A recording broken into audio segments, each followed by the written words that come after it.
Kamala Harris and Tim Walz to the White House. That's right. There's going to be a new way forward. We are going to have hope again and sanity again. This has been quite a week for me.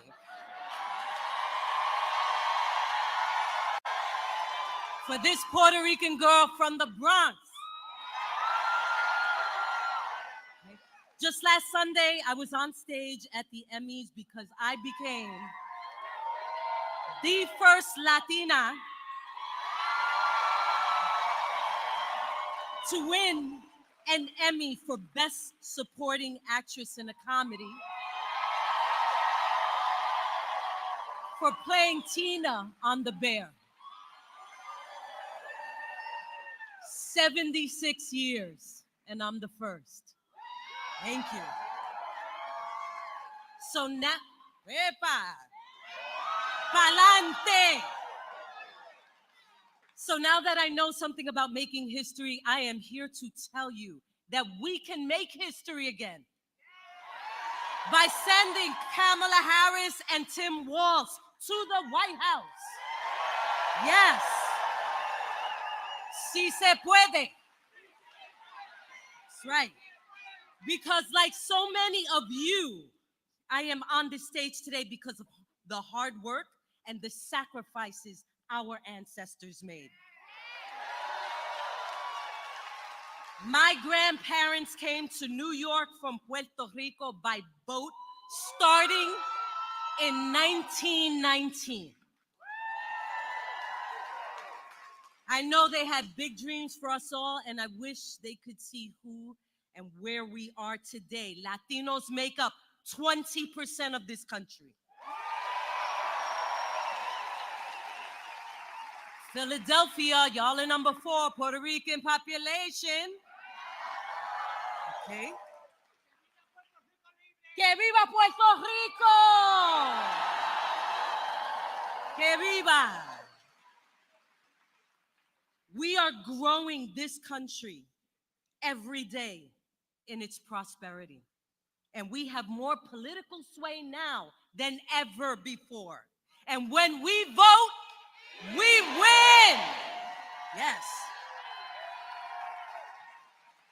We believe in the American dream, but we don't have enough access, which is why we need to elect Kamala and Tim so we could get ahead and not just get by. We cannot go backward because we remember, no going back, no going back. We're not going back. We're not going back. That's right.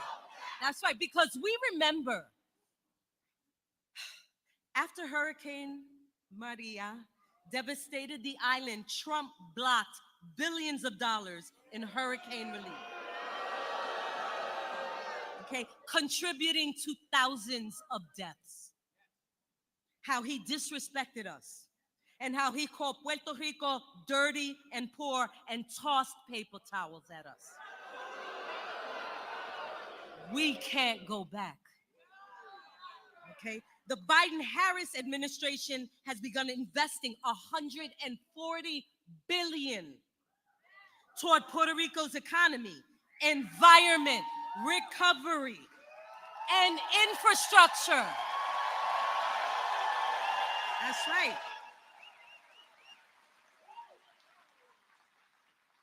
Kamala Harris and Tim Walz respect Puerto Rico's right to define its own political status. Trump opposes it. Okay? Remember, he wanted to sell or trade us for Greenland. Right? We don't forget.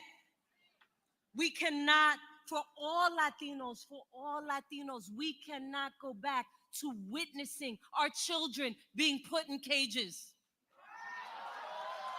To bring back policies of family separation and mass deportation. That's Project 2025. We need to elect Kamala Harris and Tim Walz so they could restore reproductive freedom in this country. So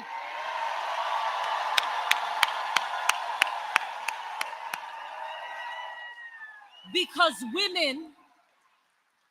all women need to have access to the care they need and deserve. No matter what state we live in. Okay? We all have to fight to protect all of our rights, our voting rights, our LGBTQ rights, the right to choose, the right to free and fair elections, the right to marriage equality, and to have strong unions. We have to vote blue down ballot at this election and every election. Right? Vote blue. Free health, free health, free health, free health, free health, free health. Yes. Vote, vote, vote. Register and vote. And we can't wait because this election is happening now. So for all Latinos out there, for everyone out there, can I count on you to stand up between now and November? Yes. Will you stand up and organize and post on your social media and volunteer and make those calls and knock on those doors to get everyone registered and voting? Will we do that? Yes. Freedom. All right. Pa'lante. Thank you.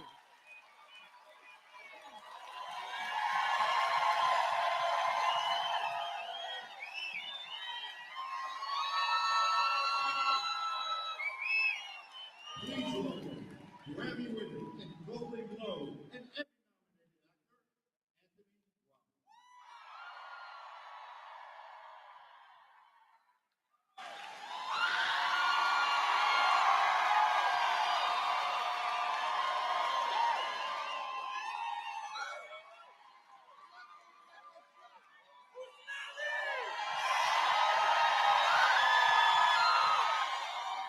What's up? What's up, Pennsylvania? What's going on? I said, what's up, Pennsylvania? What's going on?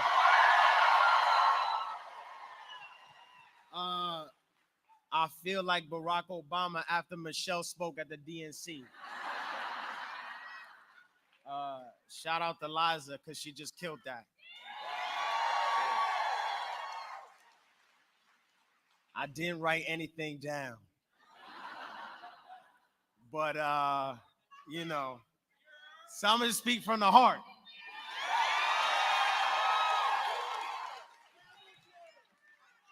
Vote for Kamala Harris and Tim Walz, first of all. I'm not going to get up here and just say, everybody get out and vote. No, no, no. Everybody get out and vote for Kamala Harris and Tim Walz.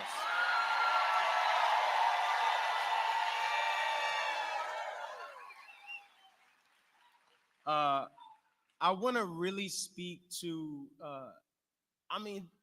I was going to say, I want to speak to, young people, teenage, people about to turn 18 who are just turning 18, who can vote, but really anybody, right? Voting wasn't a thing that I grew up excited about. I wasn't like, oh my gosh, I cannot wait for election day. You know what I'm saying? That was not a thing I was hyped about. But until I learned that it was a journey to even be able to have this privilege. It's a gift that we can vote. It's a gift. It really is. like that we get to pick our public officials. Like we get to do that. And you know, for so long I just felt like what I have to say doesn't matter. Like I'm just one person, like who cares? Who cares about what I have to say? Why am I going to stand in line and cast a vote that doesn't matter? You matter. Say it again. You matter. Look how many people are in here right now, right? You're way louder together than you are if you're by yourself. Like we're together, we're here, right?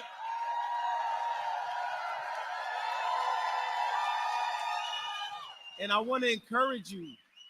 You do matter. You matter. One more time for the people in the back. You matter. You do. And, you know, go vote on your way to get your coffee. Go vote on your way to go see your friend. Throw a party. And if you're like, hey, you want to come to this party? You got to register to vote and show me the proof. I like a good party. So many ways we could get people hyped about doing it because it's so important. And it matters. And you matter, right?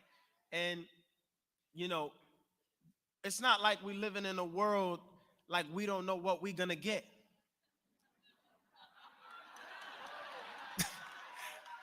We know what we're going to get if we vote the other way. It's not like it's a surprise. It's not like, oh, man. It's like, nah, G, I ate that meal. It was terrible. It was horrible.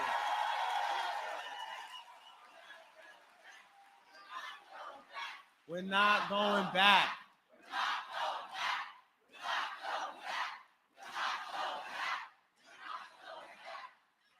So, you know, I want y'all, you know, I just want to say that, again, it's a privilege we get to vote. It's such a blessing. It's so powerful when we come together in this way. And, right, and the truth is, right, you never know, no matter who you vote for, right? But at the end of the day, right, we got to follow our hearts. We got to trust that part of us that tells us, hey, this is what feels right and this is what feels wrong. Or this is what we know is right and this is what we know is wrong. Right? And, you know, I feel the passion in the room. There's so many people of you know, different colors, races, you know, we all here together, right? This is what our country's about. And y'all see how united we feel? Why would we not want to hold on to this feeling? Why would we not want to hold on to this feeling? This is the feeling we want to hold on to for 4 more years and for the rest of our lives. So I want to encourage y'all. Don't just get out and vote. Vote for Kamala Harris and Tim Walz.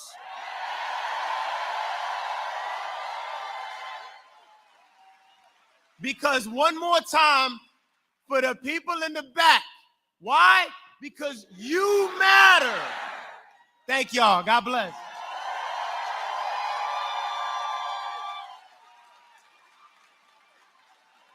Please welcome high school student and Allentown School Board student representative, Kimberly Arias.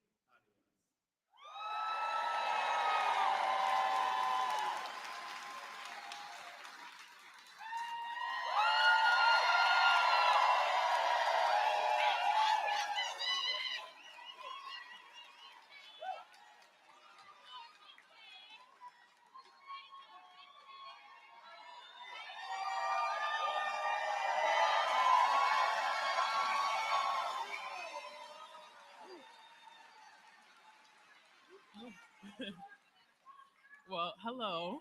Thank you for the warm welcome. How are you all doing tonight? Well, That's good. My name is Kimberly Arias. I'm a high school senior and a student representative for the ASG School Board.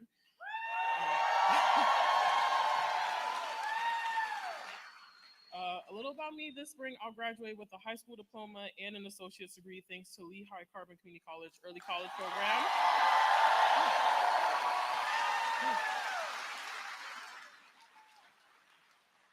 But that is not the only exciting thing happening in my near future.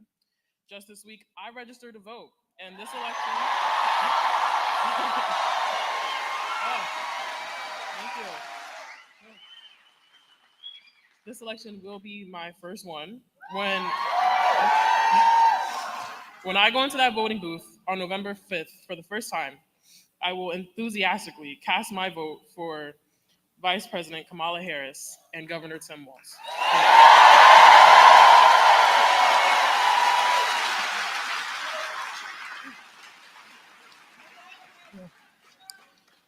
For young people and Latinas like me, there's so much stake at this election.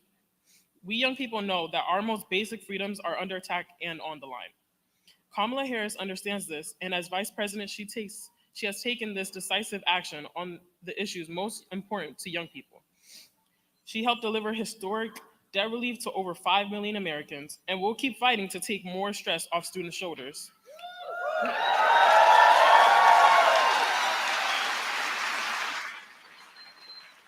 She is working to lower the cost of housing and ensure we all have a fair chance at becoming homeowners.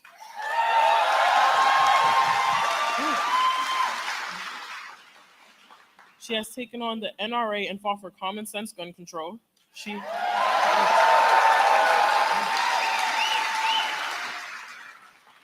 has taken on the NRA and fought for. Oh. Oh.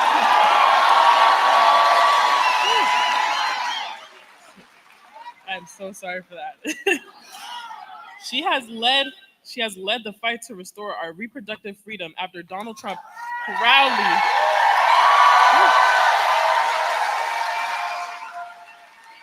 She has fought to restore our reproductive freedom after Donald Trump proudly overturned Roe v. Wade.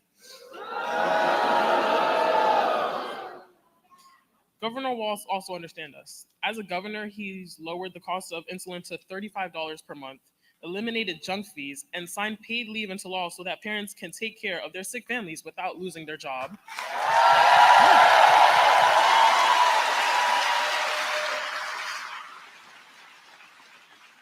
He has stood up for our fundamental freedoms, including making Minnesota the first state to pass a law codifying abortion rights after Donald Trump's Supreme Court overturned Roe.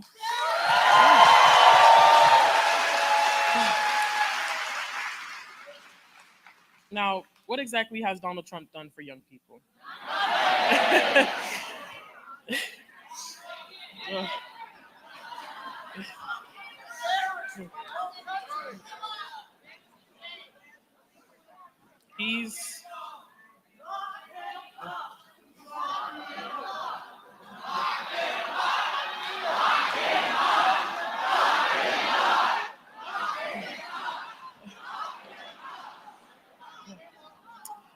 He helped overturn Roe v. Wade, ripping away our right to make decisions about our own body. He has given massive handouts to his rich friends and stuck our generation with the bill. And he has caved to the gun lobby again and again. If he's elected again, he will unleash his Project 2025 playbook on us, which includes banning abortion nationwide and raising costs up by $3,900 for middle-class folks.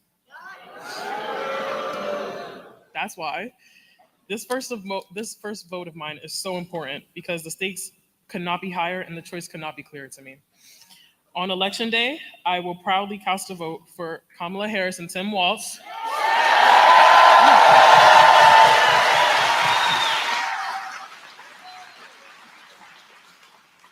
They will take us forward while Trump will take us backwards. And as the vice president says, we are not going back. We are not.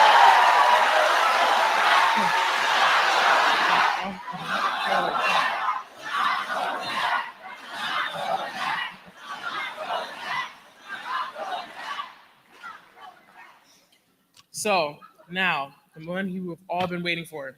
It is now my incredible honor to introduce you to the next Vice President of the United States of America, Governor Tim Walz.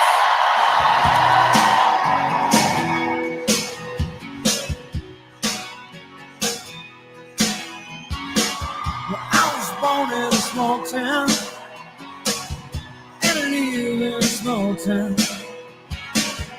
Papa died in a small town, oh, the small communities. All my friends are small town.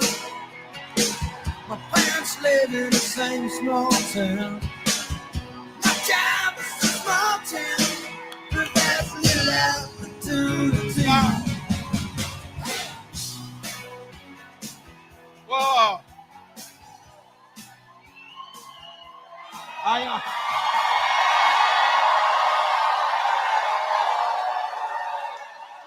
Well, hello, Pennsylvania. I'm starting to feel like a neighbor from Sheetz to Wawa and everywhere in between. So, thank you. To Kimberly, can we all agree? This generation of kids that's coming, just let them lead and we'll be fine. We'll be fine.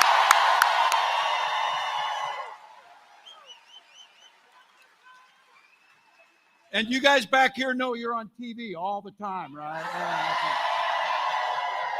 Great. Big thank you. Got a chance to meet the mayor of this great community. Thank you, Mayor Reynolds. And I'll tell you what else we have to do. To all the things we're going to talk about building a fair, a way forward, an opportunity economy, President Harris is going to need to have the House of Representatives. Send Congresswoman Wild back to the House of Representatives.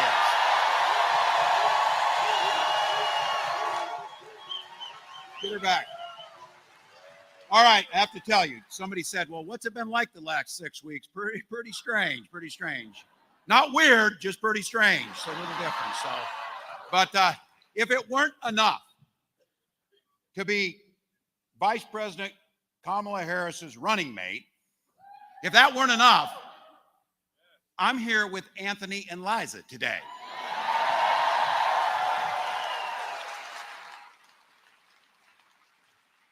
No old white guy could ask for more. Trust me. So,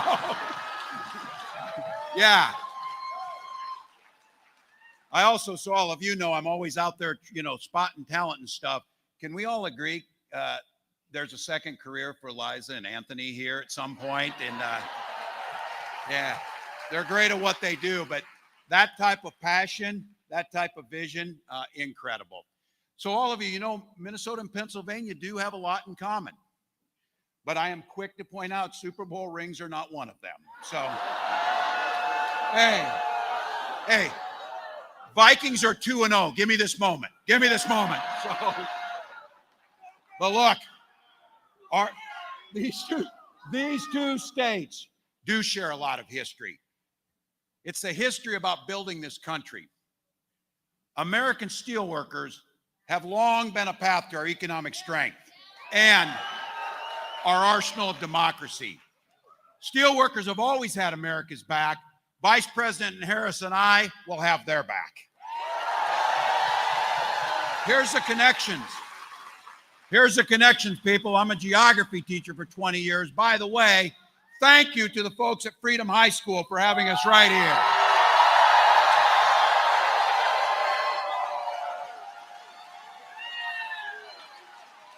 Northern Minnesota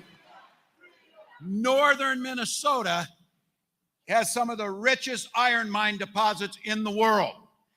That iron from the Northern Minnesota Iron Range fueled the steel mills here right in the Lehigh Valley.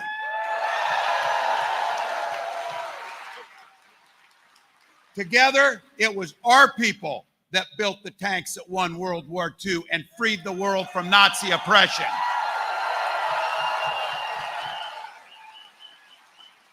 And I don't know if you noticed that Nazi tyranny.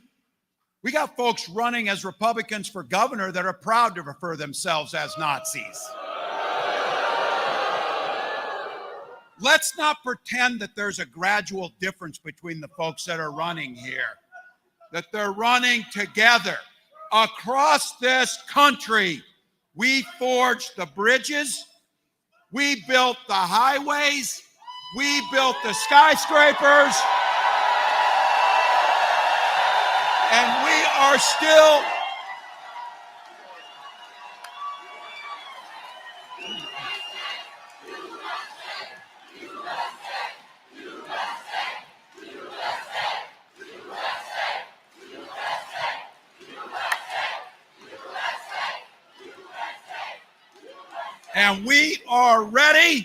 and we are ready to continue to build the future together.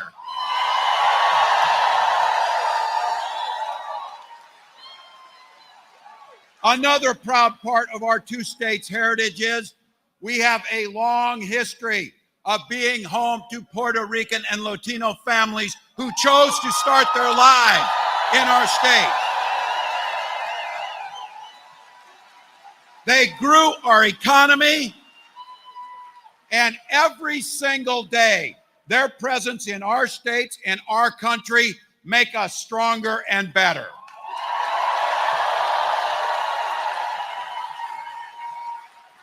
And during this Hispanic Heritage Month, Vice President and I are celebrating the collective contributions of Puerto Ricans and the entire Latino community.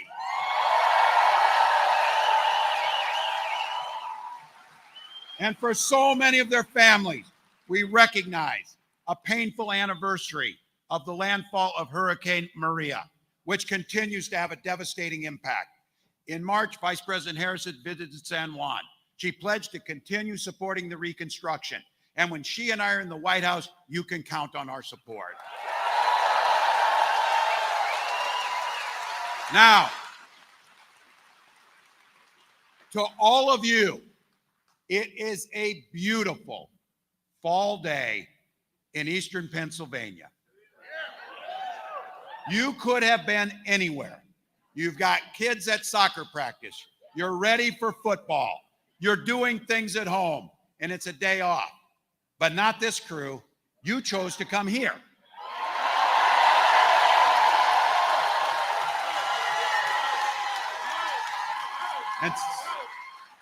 And the reason is simple. You love this country. That's why you came.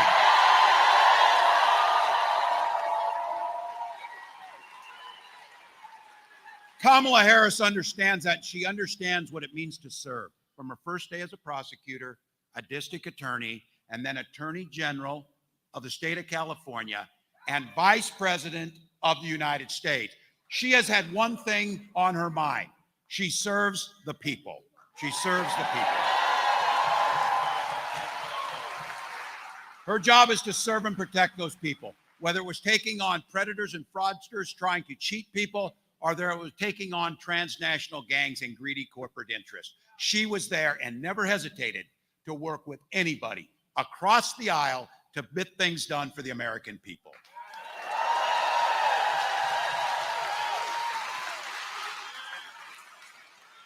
And you can see it in her leadership. You can see it in her leadership. She talks often about this, and I love it when she says it. A mark of leadership is not who you can push down, it's who you can lift up. And of all of the hard things she's done and the difficult decision for people, she's done what you all know and what you can feel in this room. Hard work can be good work. Democracy is as you heard Anthony say, is a precious privilege and gift that we need to protect. And you can do it with joy, optimism, grace, and happiness. You can do it.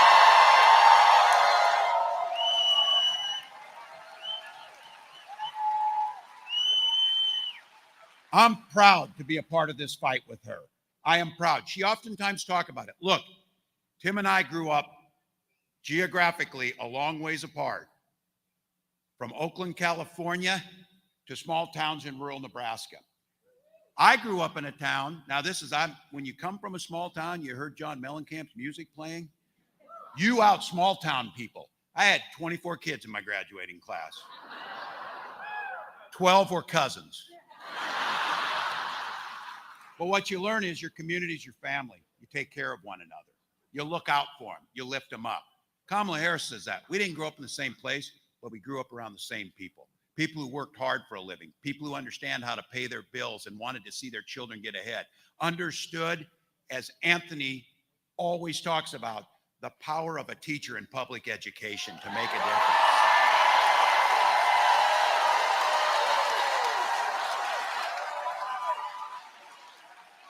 Servant leadership for the common good. Those are the things that animated me, and those are the things that animate Kamala Harris. Now, look, you have to talk a little bit about contrast. You have to talk about contrast. Not every, not every,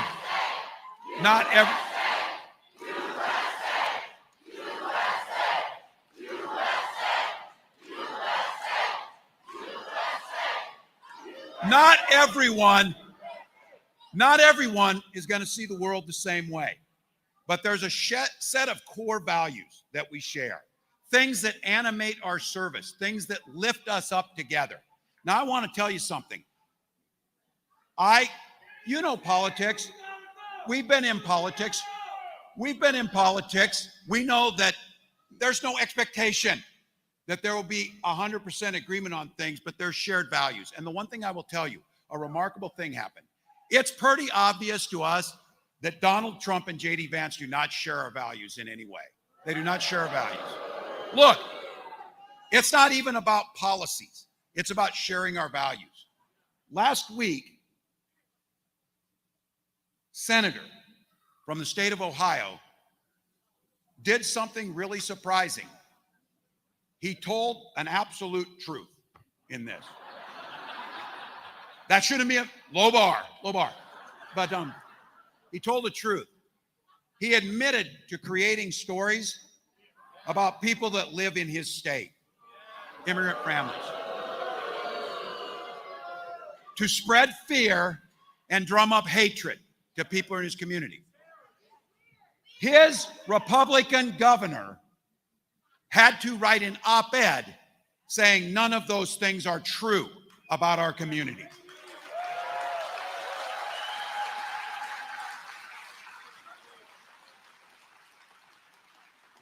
But he says if he can't say these things, it's censorship. Well, let's understand what he's talking about here. Censorship is when they want to ban books, by the way. That's censorship. What he did had consequences. And those consequences was that same Republican governor had to send state law enforcement to escort kindergartners into their school to learn. So let's just be clear, starting at that point. We can think about and extrapolate from that. They're probably not telling the truth about a lot of things if they're not telling the truth about that. Now, there's always motive. I guess if you're going to be generous, you could say, well, I can't blame them. I can't blame them that they're not telling the truth. They're not telling the truth.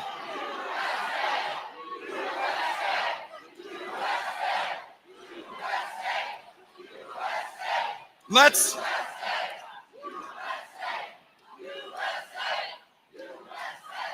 not forget, folks, and I said if you're being generous, it is going, elections have consequences. And let's not forget in this, we've got a little over 6 weeks to go, and it is a binary choice. It is Donald Trump or Kamala Harris.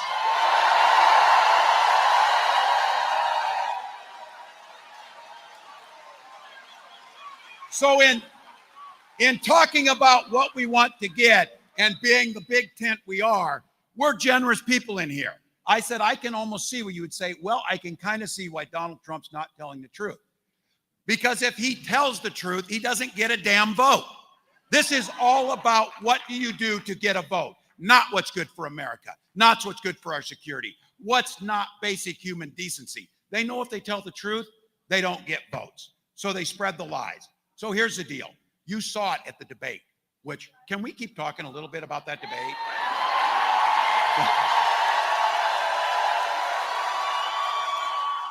I do want to say something about the debate, which people saw. There were people, and look, some people aren't paying a lot of attention to things yet. I know it's hard to believe you're engaged in politics, but a lot of people were there. And I had some people, and they meant it as a compliment, but listen to how they say this and the work we have to do. They said, my God, Kamala Harris, she just did fabulous. She knew the issues and she was wonderful, and she laid things out, except she says this. They say this to me. Oh, I'm so surprised she did that. I'm like, oh. Why would you be surprised? Why would you be surprised that this incredibly talented, effective, compassionate leader would be compassionate and leading?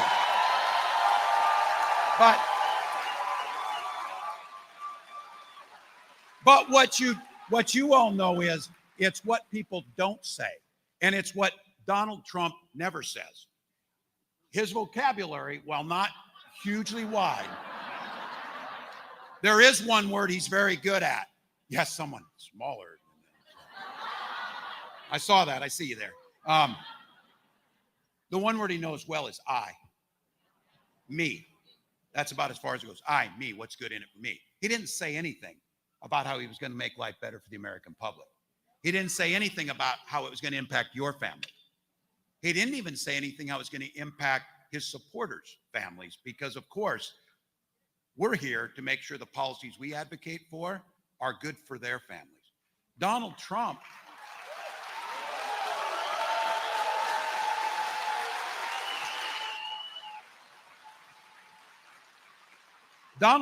yesterday called us the enemy. I would never call them the enemy. He's an 80-year-old man who's wrong, who has not the interest in this. We want to win this election, as I oftentimes say, is you don't win elections you don't win elections to find yourself in another election. You win an election to improve people's lives.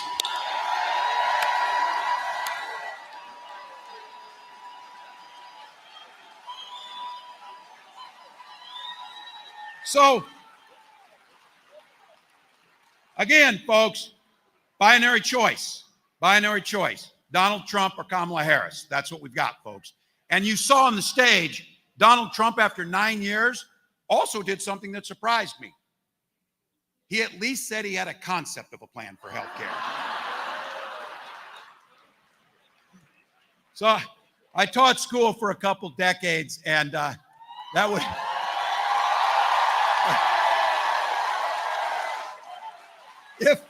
If I would have gotten that excuse, I would have said, go back to the drawing board. That's not going to work. That's not going to work. But look, their concept of the plan is to get rid of the Affordable Care Act. The very thing, think about it, the very thing that protects us from insurance companies denying our care for a pre-existing condition. The very thing that ensures your children can stay on your health care until they're 26. If you don't think that matters, if you don't think that it matters, in Minnesota, we passed a bill called the Alex Smith Insulin Act. And the reason it's called the Alex Smith Insulin Act is his mom had to come to the Capitol after her son got off their insurance at 26 and then needed to ration his insulin. Alex Smith died because he couldn't get something that cost drug manufacturers less than $5 to manufacture, and he was being asked to pay $600 for it. The Affordable Care Act protect us, and Kamala Harris is making sure that every single person in every single state has access to insulin and the drugs they need.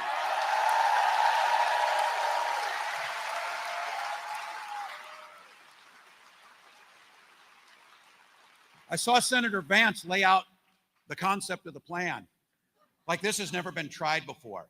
Well, it doesn't make sense that young and healthy people have to have insurance and pay for it because they're not sick. We should just have pools for sick people. Do they know how insurance works? You pool the risk together so that all of us can get it. So when we need it, our neighbors are there. Just be clear. I know it's a bit of preaching to the choir, and I'm going to get to the part where all the things that we run for, but it's important to know They don't have a plan for you. There is no plan for you. And I can't stress this enough. This is not a theoretical idea of what's happening here. It's very clear. You lived under it in Pennsylvania. Donald Trump wants to talk about some mythical time when he was in office, for God's sakes. You felt it here. He lost 275,000 jobs in Pennsylvania.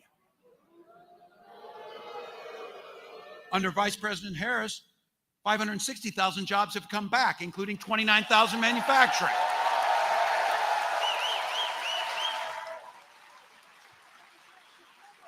People are reinvesting in this great state. You saw $500 million by Pratt Industries, helping 2 facilities right here in the Lehigh Valley get started, create jobs.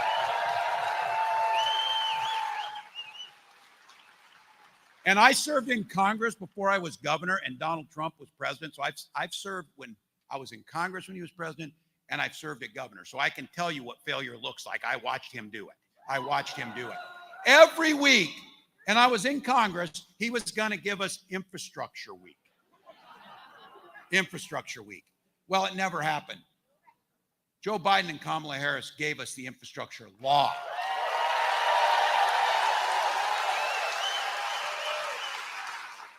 Provided millions of dollars to that airport I just landed at right out there that they're able to invest in.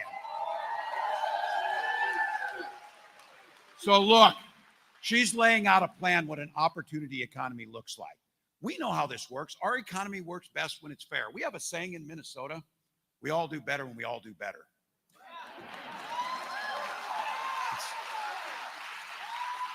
She gets it. She gets it. When the economy is fair and it's not rigged, it not only works better for all of us, it actually works better for the guys who are trying to rig it, for God's sakes. So here's the deal. She knows what these things are, the fundamental things that people want. And we know that it's hard and the economy's there, so she's working for real solutions.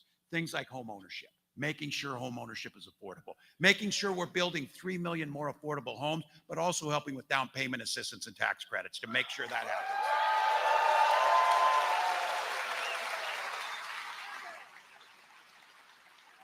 We did it in Minnesota, and we're seeing more homes, and rents actually went down 4%.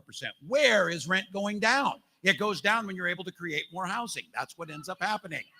Also saw that many of you know it's expensive when you have children.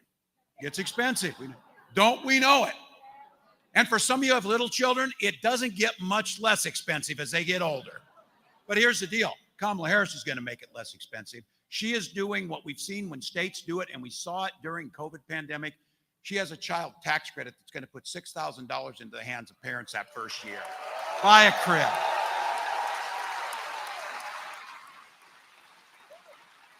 Think of it. Americans aren't asking for that much. They're asking to be left alone. They're asking to be able to make a decision.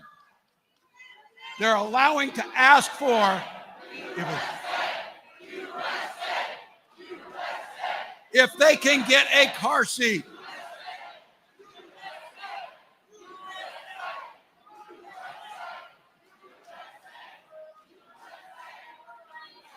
Passing a child tax credit, by passing a child tax credit, you reduce childhood poverty by 1/3.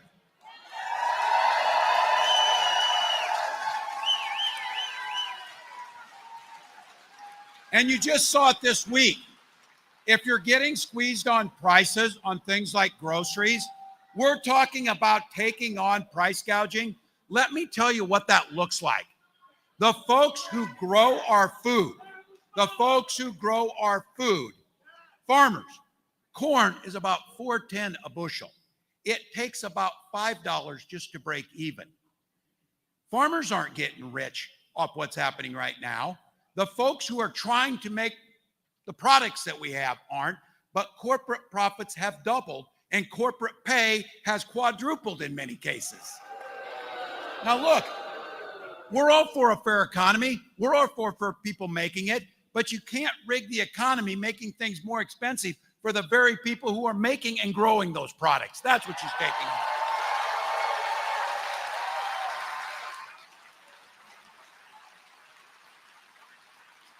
And just this week, the Biden-Harris administration is taking on big pharma because they're still trying to drive up the price of insulin and overcharge because we don't have a national $35 cap on that. Kamala Harris will make it happen. Absolutely. And look, we've been able to do a lot of this in Minnesota because what happens when you elect people who care about the middle class, when you elect people who look like the people who are voting, you get policies that help those very people, whether it's on home ownership, whether it's on insulin, whether it's on a child tax credit, or one of the things that we did, and I experienced this personally. When I was growing up, my father got cancer, and I watched my mom, who's a stay-at-home mom, barely be able to stay in her home because of the medical bills that nearly destroyed her. She had to go back and work just to pay down medical bills for about a decade. Kamala Harris is putting in what we did in Minnesota, providing relief from that so they can't report you to the credit union, they can't charge you outrageous credit, and they can't bankrupt you.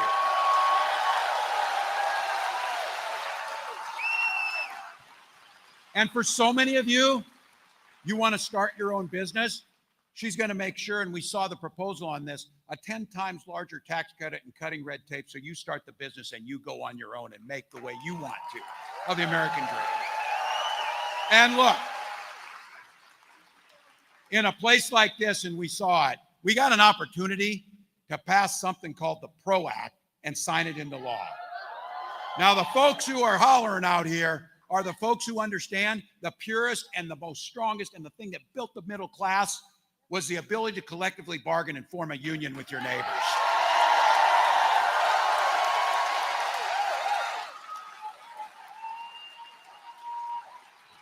I've been told that I am, for decades, a card-carrying union member of our state's teachers union, which I was. So. The last union member on a national ticket, Ronald Reagan. I promise you, I will not lose my way. I will not lose my way. You know what's interesting too? I was also told that I may, teacher, working and serving as governor, that I may be the poorest person who's ever run on a national ticket.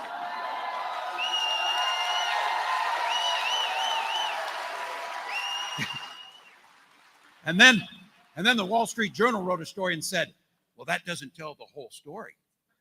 He has more money than you think he does. You know, you think this is a bombshell, you know, like a North Carolina thing or something. I don't know. Like a bombshell. I'm like, what is the bombshell? Is he hiding assets offshore? Or what? Does he have a trust fund? Oh, no. He has a defined benefit pension plan.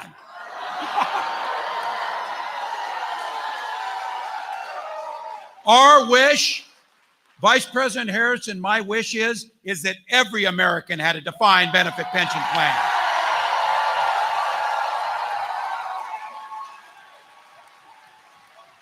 Because at the heart of this is about freedom to live the life you want to live with dignity, whether it's being in retirement, starting your own businesses, and to choose the life you want to live, not the government. Now,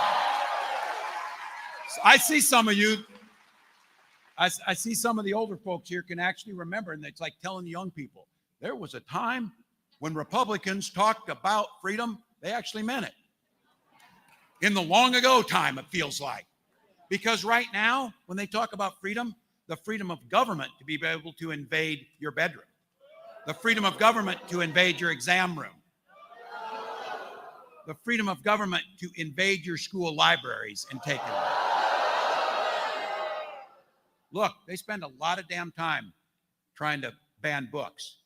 We spend our time in Minnesota banning hunger by giving free meals to our kids. So.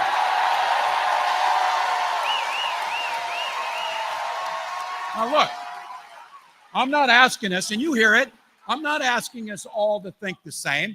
I'm not asking for an expectation that we all agree. My God, a successful marriage is 51-49, and we're like, good, we're close, we're good, we're on the winning side. We know how that works, and we respect other people's decisions. That's part of being America. You respect those decisions. Now, we might not make those same decisions. We might say, I don't know, I'm not going with that. But I keep saying, and I know it's here, and you know it's an absolute truth. The golden rule that makes society and communities function and families function is mind your own damn business.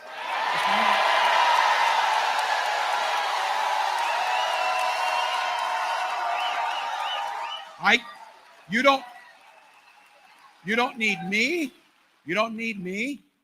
You certainly don't need Donald Trump and JD Vance. Not just opining about what type of family you should have, but actually trying to legislate what type of family you should have. So there's people out there, and you've seen them. You know the names now. No one should know who Hadley is, and no one should know who Amanda is. But those brave women have put themselves out there because they went through what Donald Trump is trying to do to all the rest of us, trying to be involved in our reproductive decisions. And for my wife and I, it's nobody's damn business about our family, but we've talked about it. We've talked about it. And the reason we're talking about it is because it's so important.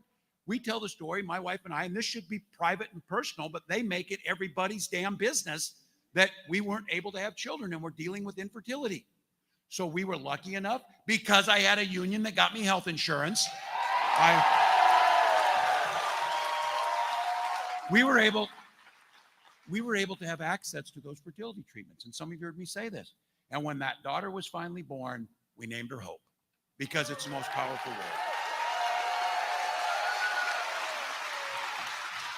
Her and her brother Gus are our whole world. That is our decision and the things we had to go through. Make no mistake, they're not stopping at abortion access. They don't care about the story of another Amanda who had to travel from Georgia to North Carolina, and then because couldn't get the treatment at home, ended up dying. These are young mothers. These are people wanting families. Whether they want a family or not, it's none of their damn business. But they keep talking about how pro-family they are. You know what? Spend a little less time trying to ban books in our schools and try and ban assault weapons in our schools. That might be...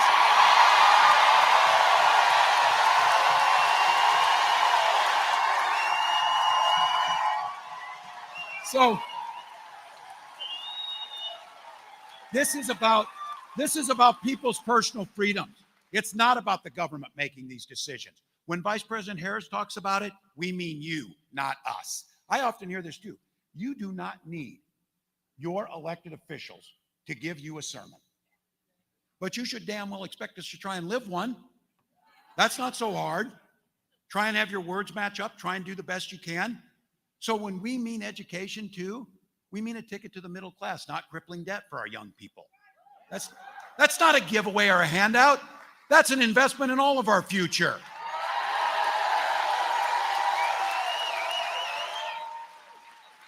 And of all the things out there, they want to talk about government spending. They should, because Donald Trump added more to the national debt than any other president ever. So that's just factual. But you know how they get in there? I always tell this one. They say government doesn't work. Then they get elected and prove it. That's what they do. That's what they do. Because they know when they give tax cuts to the wealthy, then they can go after things that other people really care about, like Social Security and Medicare. Then they can try and claim that the national debt is the fault of Social Security and Medicare. And I get it. They don't give a damn about Social Security and Medicare. Why would they? If you have $1 billion, you don't worry about Social Security and Medicare. We do. My mom does. My 89-year-old mom does, because that's how she pays for her living expenses. It's pretty damn important. And oh, by the way, my dad and her worked their whole lives to get that. And I'll be damned that if we give a tax cut to billionaires and undermine that.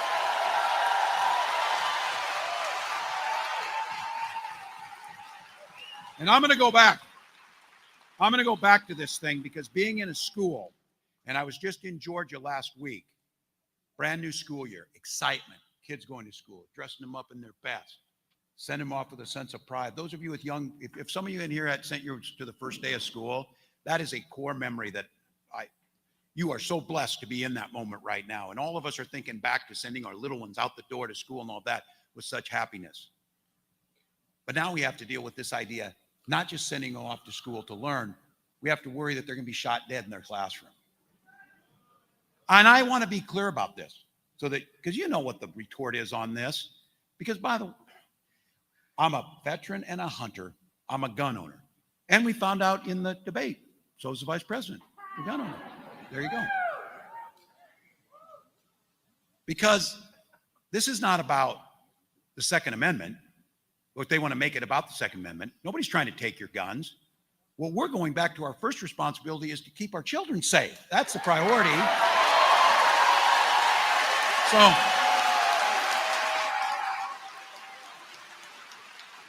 So I struggle with some of this. I struggle with this idea that after one of these mass shootings, Donald Trump said, people just need to know how to get over it. And my opponent said, well, it's just a fact of life.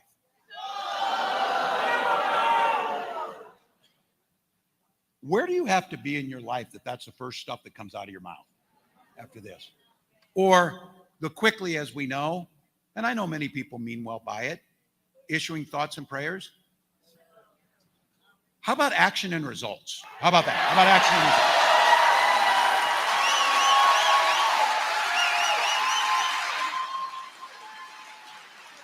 Just be clear. Kamala Harris and I, we believe in the American people. We believe there's nothing we can't accomplish together. Donald Trump and J.D. Vance, we just can't figure it out. Well, then how the hell did every other country figure it out in the world? How did they all figure it out?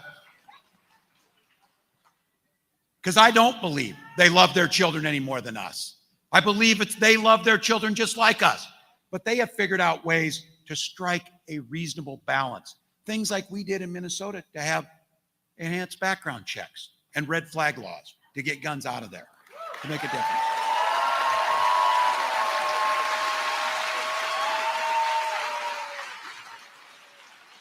And I still got my guns to go shoot pheasants in a couple weeks. We still have the opportunity. So we need some water.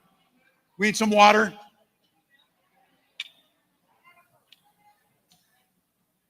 Can we get a check on him?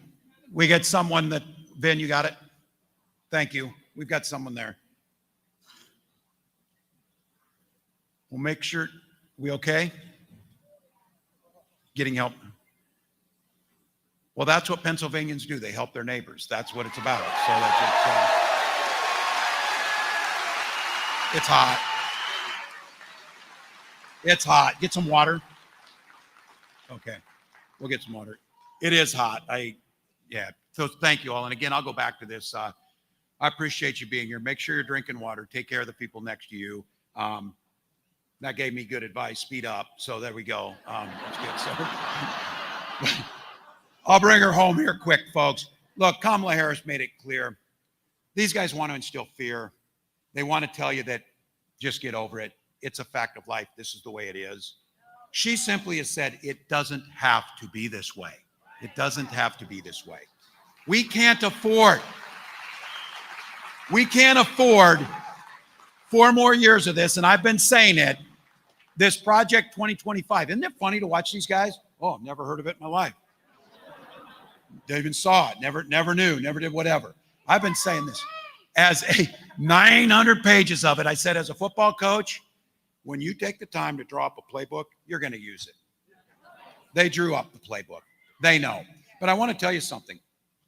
It's what and how they think about this. My opponent, Senator Vance, had a quote that you read it and you hear it, you gloss over it. But think about how deeply disturbing this is. He said that when they get power, and they will use the Project 2025, they need to be ruthless when it comes to the exercise of power. Who says ruthless in the exercise of power who's running for a democratically elected position? This is not about power. This is about public service.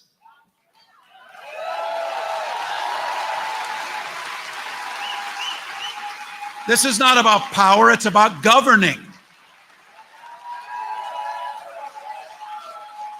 So when they mean ruthless, ruthless means tax cuts for billionaires, once again, that drove up our national debt. Now, here's what's something really interesting. I saw when the announcement came that the work that's done by Joe Biden and Kamala Harris to start taming inflation, to start finally seeing gas prices come down, to start for this week, a reduction in, oh, thank you guys.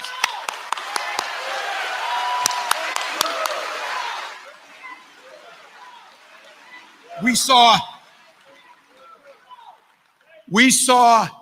Senator Vance lead an audience when he said, well, they reduced interest rates this week.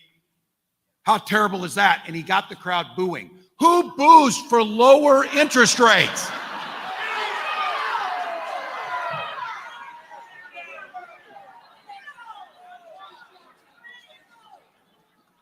Venture capitalists, apparently. Because people who want to pay a mortgage or want to get student loan, whatever it might be, care about that. So look, we get it. You know what's out there, and I get you. Come here, we're rallied up, we get it. I understand very clearly we're preaching to the choir, but I'll go back before I end this to remind you. When we named our daughter Hope, we did it because it was the most powerful word in the universe. But as my wife, the English teacher, the no-nonsense Midwestern Lutheran,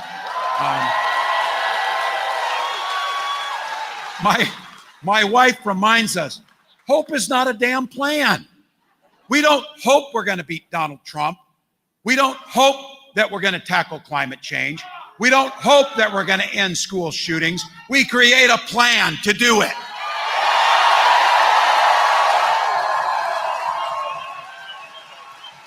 And the privilege we have an opportunity to turn the page and choose a new generation of leadership, a new way forward.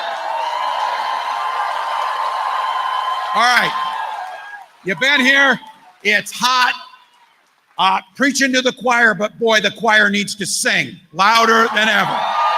So, busy jobs, busy lives, football games to watch, all kinds of things. And I'll often tell people, I know it, and they'll tell me, look, and you heard Anthony say it, we were talking, he goes, just didn't know, I'm not really into politics. My response to that is, too damn bad, politics is into you. Literally, your health care, your schools, your child's education, all freedom, all of the things you care about. So look, 45 days to the election. October 21st is the last day to register in Pennsylvania.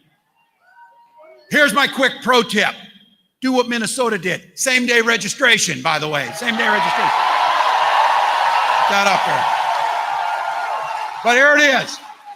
It's all on the line. 45 days, not just for the next 4 years, but for the next 40 years. 45 days to bring joy back to our politics.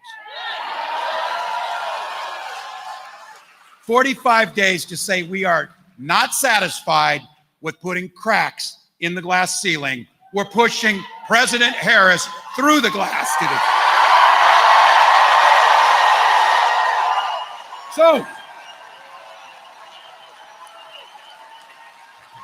So all gas, no brakes, sleep when you're dead. We do it because we love this country. And as the next president of the United States says, when we fight, let's go.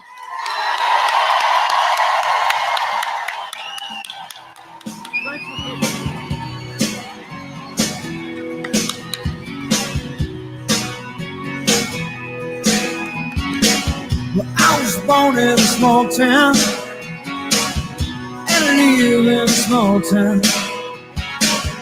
Every day in a small town, oh, small communities. All my friends are small town.